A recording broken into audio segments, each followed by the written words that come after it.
আমলে পুরানো মন্দিরের ছবি দিয়ে তারা ধর্মপ্রাণ মানুষদেরকে, দাড়িওয়ালাদেরকে, টিপিওয়ালাদেরকে ট্যাগ লাগাতে চায়, যাতে তারা মনে করতে চায় যে এদেশটা জঙ্গিদের দেশ।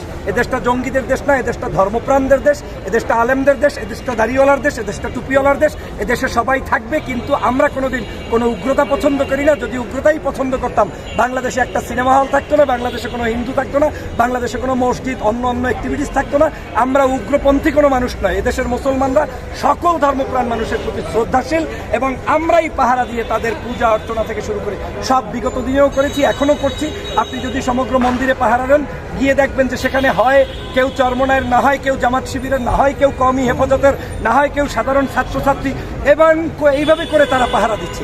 এটা একটা পৃথিবীর সবচেয়ে একটা মডেল রাষ্ট্র বাংলাদেশ। এর চাইতে ভালো কোনো মডেল রাষ্ট্র পৃথিবীর কোনো আধুনিক রাষ্ট্রও দেখাতে পারবেন না। 90% মুসলমানের দেশে এইভাবে আমরা তাদেরকে কোলাকুলি করে গলার ভিতরে রেখে এভাবে রাখছি। এটা একটা চরম সৌহার্দ্যপূর্ণ একটা বাংলাদেশ।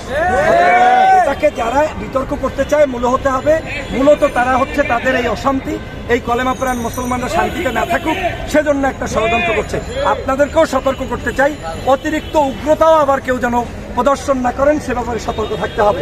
কারণ আপনার হাতে একটা কলেমার ছবি ধরাই দেবে, এরপরে আপনাকে মোল্লা বানাই দেবে, মোল্লা অমর বানাই দেবে, মোল্লা অমুক বানাই দেবে, এগুলোকে আবার বিদেশে প্রচার করবে। এ ব্যাপারেও আপনাকে সতর্ক থাকতে হবে যে বাংলাদেশ আমরা সবাই থাকবো।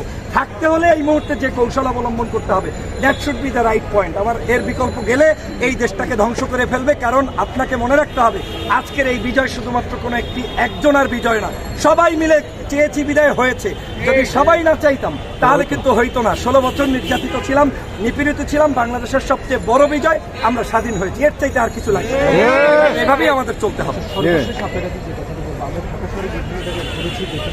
সরকারের সময় দেখেছি রাস্তাগুলোতে বিভিন্ন আবর্জনা পড়ে থাকছে।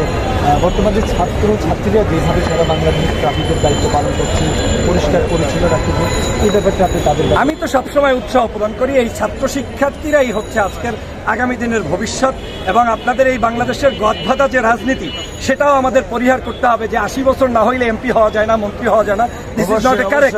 আমাদের এই দেশের যুবকরা নেতৃত্ব দিবে, যুবকদেরকে আসতে দিতে হবে, ছেলে মেয়েদেরকে সব জায়গায় রিক্রুট করতে হবে, এবং স্বাধীনভাবে মুক্ত চিন্তার একটা বাংলাদেশ। মুক্ত চিন্তা মানে এই নয় যে শুধু ল্যাংটাওয়ালা ঘুরবে আর জুব্বাওয়ালা ঘুরতে পারবে না। মুক্ত চিন্তা হচ্ছে হুজুরও ঘুরবে, ল্যাংটাওয়ালাও ঘুরবে, সিনেমাও থাকবে, তাফসির মাহফিলও থাকবে। কিন্তু এই দেশের বিগত 16 বছর দেখেছি তাফসির বন্ধ, অন্য কিছু চলে। এটার নাম মুক্ত চিন্তা না, ওইটার নাম সেকুলারিজম না। Secularism should be something that should be আমার equality. According to Islam also এটাই বলে যে ইকুয়ালিটি হচ্ছে ধর্মপ্রাণ মানুষও স্বাধীন থাকবে, ধর্মবিরোধী মানুষও তার মতো থাকবে। আমরা কারো উপরে আঘাত করে কোনো ধরনের ধর্মচিন্তা কিংবা সমাজ চিন্তা কিংবা রাজনীতি প্রতিষ্ঠিত করতে চাই না। এই যুবকরা নেতৃত্ব দিচ্ছে। আপনি শুধু পরিচ্ছন্নতাই নয়, আমার বিশ্বাস এই যুবকরাই আগামী দিনের বাংলাদেশ গড়বে। এবং এদেশে যদি কোনো ব্যক্তিকে রাজনীতি করতে হয়, তাদের প্রত্যেকটা রাজনৈতিক দলের সংস্কার দরকার। যুবকদেরকে রিক্রুট করতে হবে। এদেশকে যারা ভালোবাসে তাদেরকে দলের ভিতরে ঢুকাতে হবে। যারা ভারতের এজেন্ট, তাবেদার, অন্য দেশের তাবেদারি করে, এই সকল দালাল দিয়ে ধ্বংস করেছেন 16 বছর, আর একটা মুহূর্তের জন্য বাংলাদেশকে ধ্বংস করতে দেওয়া যাবে না। এই বাংলাদেশের প্রত্যেকটি পরতে সেজদার বাংলাদেশ হবে, কলেমার বাংলাদেশ হবে, তাকবীরের বাংলাদেশ হবে।